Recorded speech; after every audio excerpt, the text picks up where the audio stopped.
Ayan mga kalingap at mga kasama, mapagpalang araw po sa ating lahat. Ayan, welcome back po sa ating YouTube channel, Sam Ashley TV. Sa mga bago po, huwag po ninyong kalimutan na mag-like, mag-share at mag-subscribe po tayo. Yan mga kalingap, samahan po ninyo ako.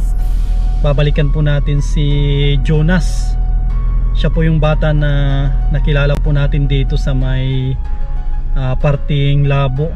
Yan, may pinadala pong pagmamahal si Ate Jovita Villas Tijero doon sa kanyang ate, yung pinakapanganay.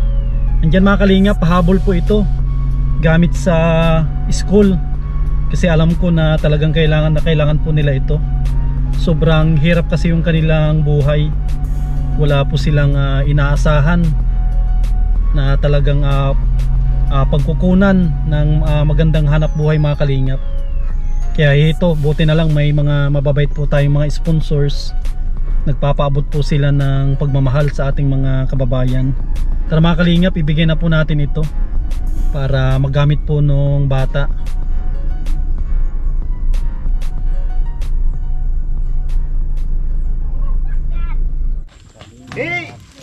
Yan mga kalingap, dito na po tayo kina Jonas. Parang katatapos lang ata ng ulan dito Tao po. Si Ate Helen ba? Opo. Ayan. Pasok po tayo. Ayan, ito yung bunso po ninyo, ang pangalan nito? Patricia. Tapos si Jonas. Tapos yung panganay po? Si Angel po. Ayan, si panganay. Kamusta na yun si panganay? Ba't parang nag-iba yung mukha niya? Siya ba yan? Siya po. Ba't parang gumanda? Dito ka na May gamit ka na sa school, wala pa? Meron na. May gamit ka na sa school. Bag. Meron. Yan, may lang po mga gamit nila. May pinahabol si Ate Jovita. Yan ate para kay Kwan yan. Yung panganay ulit si Baby Angel po. Si Baby Angel, para sa kanya po yan. Yung bag, ipakita kung gusto niya. Yan. Sakto, Baby Angel B. Ano na. Yan, tapos Kwan po yan, may mga notebook, tapos mga ruler ata, complete niya pa ate. Mga kalinga po, notebook, mga ruler, mga Crayola, tapos yung gunting, tapos ballpen, kompleto po yan. Salamat po, maraming salamat. Kasi nagumpisa na sila nung kailan ate? 29 pa po. Martes. Kamusta naman po yung pag-aaral nila? Ayos naman po. Si Jonas, kamusta naman si Jonas? Ba't parang natago ka kay mama mo lagi? Nahiya na po. Ba't ka nahiya?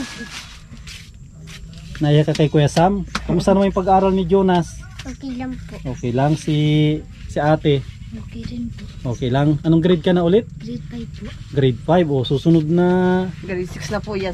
Malapit ka na mga high school. Saan ka mapasok pag high school ka? Saan niya mapasok Ate Helen pag ma-high school? Diyan lang po, baka po dyan sa Anasita po. Saan yung banda? Sa may... Diyan, sa may papuntang San Antonio po. San Antonio na nga yata yung sakop niyan. Si Jonas ay grade 2 na po yan. Grade 2 tapos ito grade 1 na. Opo. Bilis ng panahon na. Tsaka parang katatapos lang ata umulan dito. Kamusta naman po kayo dito? Yes naman po. Grabe din yung bahay po ninyo. Buti na lang may trapal. Tapos parang naani na rin yung mga tanim dito, no? Mga mais. Nung pa po yan, siguro yung mga 3 buwan na po yung nakalipas. Buti naman hindi natuloy yung yung pagbili ng lupa. Hindi na nga, wala po akong balita na. Nakatirik pa rin yung bahay nyo dito. Kung nabili ito baka wala na po kami. Wala na kayo dito. Si Mr. po ninyo. So po yung nakaupo dun sa may daan po dyan. Yung kanina. Kamusta naman yung kanyang yung hanap buhay? Narating pa lang po sila. Nagkakargador pa rin? Nagkakarga po yun. Yung huling dalaw ko dito, hanggang ngayon diretso pa rin yung trabaho niya? Diretso pa rin po. Buti na lang tuloy-tuloy yung kanyang trabaho. Para may pambaon yung mga bata. Araw-araw po. Magkano na pala yung nila, baon nila araw-araw? Ano po yan, isang daan na po yan sa maghapon. 100 na? Tatlo po yun, tatlo na. Maghapon na rin po ito. Hindi na sila nauwi? Ay, Ay, ako May nahulog. Ayun siya. Hmm. Nauwi po yan. Minsan po nahatid ako pag wala akong halos gawa. Hmm. Pag busy naman yun, nauwi sila. Kayo naman po, ano yung pinagkakaabalahan po ninyo? Wala rin po. Hindi na kayo naggagamas? Minsan po. Minsan nagamas din po kayo? Pag may nangangailangan, magpapagamas. Ngayon, wala atang kung yung nagpapakawit ng nyug. Ay, wala pa po. Wala pa. Mhm. Kasi yung sa nyug naman, hindi naman yan Buwan-buwan man po. bonbon naman yan, di ba? Buti na si Mr. ay masipag. Kung wala sa nyugan, nagpon po siya nagkakargador. Opo. Yung nakuha ko ate, pakicheck ko kung tama po yung mga nabili ko, kung tama yung ballpen, mga notebook. Kasi hindi ako sigurado eh. Kung yan ba yung... Ay, pang grade 5. Alam ko siguro, pwede na siguro yan. Parang writing ata yan. Ayos na po ito. Kung hindi niya magamit ngayon kasi mayroon na sunod na taon. Kasi si Jonas, kumpleto naman na. Dito na po yan. Mayroon na ring roller. Kahit hanggang high school pwede niya magamit yan. Tapos gunting. Yung Crayola, hindi ako sigurado kung nagagamit pa sila. Yung color po. Nagagamit pa sila ng Crayola? Opo. Pag tawag sining yata. Pag sining sila. Kung po yan, pinahabol po yan ni Ate Hubita Tihero. Siya rin po yung nagpabili para kay Jonas. Ay, siya. Si Jonas may uniform na, si panganay meron na rin. Meron po yan dati. Kasya pa sa kanya. Ay, Opo. sorry na si Nining. Pinabalik po ako dito ni ate para kamustahin po kayo. Mga kalingap po. Yung mga isan dyan wala na rin, na ani na.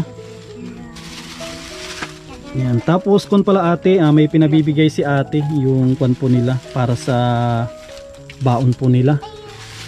Para hindi na isang isipin ni Mr. po ninyo. Salamat po. Nagpapabigay si ate na ibibigay ko ay pang ko na po ito, pang isang buwan nilang pang isang buwan nilang baon. Kasi nagpabili siya diyan. Bukod po diyan ay nagpapabigay si ate ng ng tao dito, yung baon nila na pang isang buwan. Yan, bali magbibigay po tayo ng pang isang buwan, tapos cash na 1,000. Tanggapin po niyo ate ito. 1,000, Salamat po.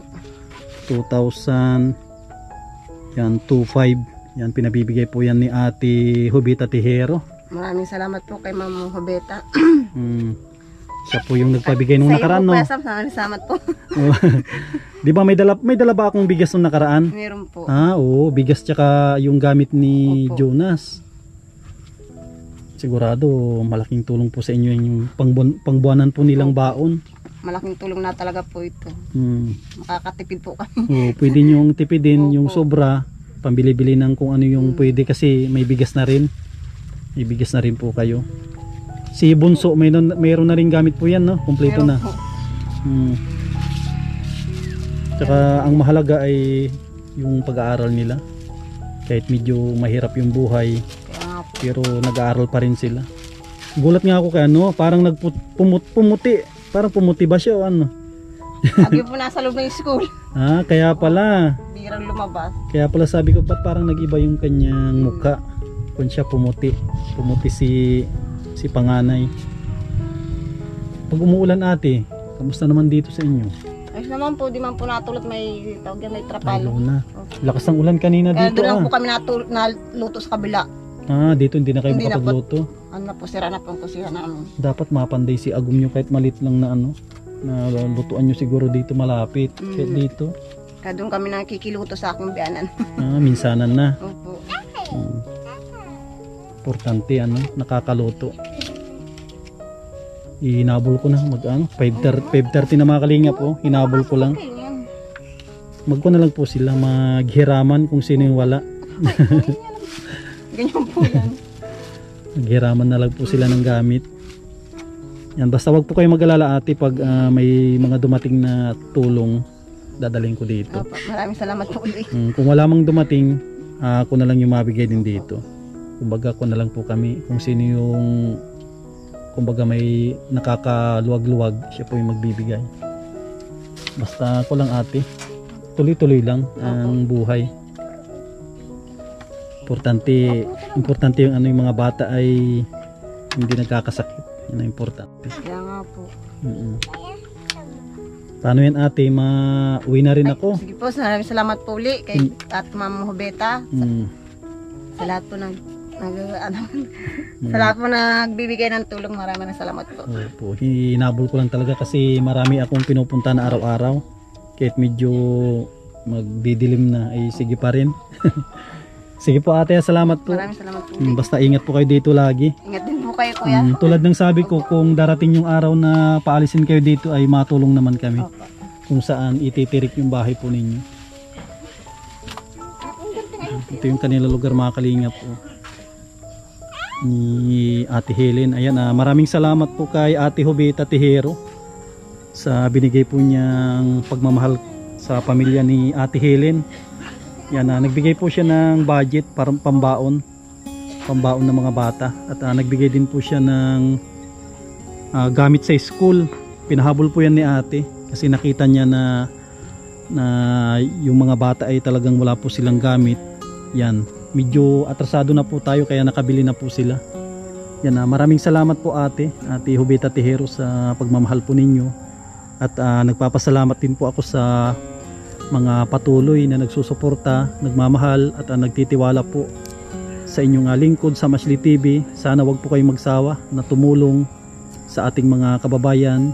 Maraming salamat po sa mga silent viewers po natin, lalong-lalo na sa mga hindi nag-i-skip ng ads. Maraming salamat po at shout out sa mga kababayan po natin na mga OFW at maraming salamat po sa mga mababait po natin ng mga sponsors. Ayan, maraming salamat po kay Ate Nancy Lim, kay Ate Hubeta Bilisa Tihero, kay Ate Margie, Ate Lerma Tanaka, Ate Lorna Magday, kay Lina Barbosi. Maraming salamat po kay Ma'am Susan, yan, kay Ma'am Daisy from USA. Maraming salamat po sa mga anonymous sponsors po natin. Ayan, maraming salamat sa tiwala at pagmamahal po ninyo sa ating channel. Ayan, mag-iingat po kayo lagi at mabuhay po tayong lahat. God bless.